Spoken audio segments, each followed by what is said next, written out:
सोलापूर जिल्ह्यातील अनेक कारखानदारांनी अद्याप ऊस उत्पादक शेतकऱ्यांना एफआरपीची थकबाकी न दिल्यानं शेतकऱ्यांमध्ये असंतोष वाढतोय। सरलेल्या हंगामात ऊस उत्पादक शेतकऱ्यांचे पैसे थकवणाऱ्या 5 साखर कारखान्यांची आरआरसी अन्वये साखर आयुक्तांनी कारवाई केली आहे। त्यामध्ये सोलापूर जिल्ह्यातील 3 व बीड अहिल्यानगर जिल्ह्यातील प्रत्येकी एका कारखान्याचा समावेश आहे। या 5 साखर कारखान्यांनी शेतकऱ्यांचे पैसे थकवले आहेत। मागील हंगामात शेतकऱ्यांचे पैसे थकवल्याने आतापर्यंत 20 कारखान्यावर कारवाई झाली असून त्यामध्ये सोलापूर जिल्ह्यातील 12 साखर कारखान्यांचा समावेश आहे। साखर कारखाने बंद होऊन 2-3 महिन्यांचा कालावधी लोटला तरीही अनेक कारखान्यांनी शेतकऱ्यांचे पैसे थकवले आहेत। साखर सहसंचालक कार्यालयाकडून अनेक वेळा नोटीस बजावण्यात आल्यानंतरही साखर कारखाने शेतकऱ्यांचे पैसे देण्यास तयार नाहीत।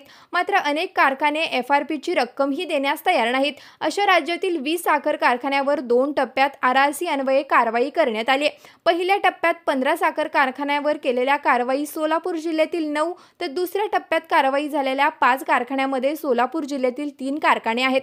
दुसऱ्या टप्प्यातील कारवाई सहकार शिरोमणी वसंतराव काळे पंढरपूर, सिद्धेश्वर कुमटे सोलापूर, अवताडे शुगर मंगळवेढा, जय महेश माजलगाव बीड, गंगामाई शेवगाव अहिल्यानगर तसेच या 15 साखर कारखान्याकडे मोठी रक्कम थकली आहे। त्यामध्ये Matoshri Lakshmi Akkalkot, Gokul sugar Dhotri Solapur, Lokmangal agro Bibi Darphal, Lokmangal sugar Bhandar Kavathe, Jai Hind sugar Achegaon, Shri Sant Damaji Mangalwedha, Siddhanath sugar Tire, Indreshwar sugar Barshi, Dharashiv sugar Sangola, Swami Samarth sugar Newasa, Shri Gajanan Maharaj Sangamner, Kisanveer Satara, Sachin Ghaya Chhatrapati Sambhajinagar या 15 साखर कारखान्याकडे 372 कोटी 61 लाख रुपये थकल्याने मार्च महिन्यात आरआरसी कारवाई करण्यात आली। महाराष्ट्र माझा न्यूज पंढरपूर।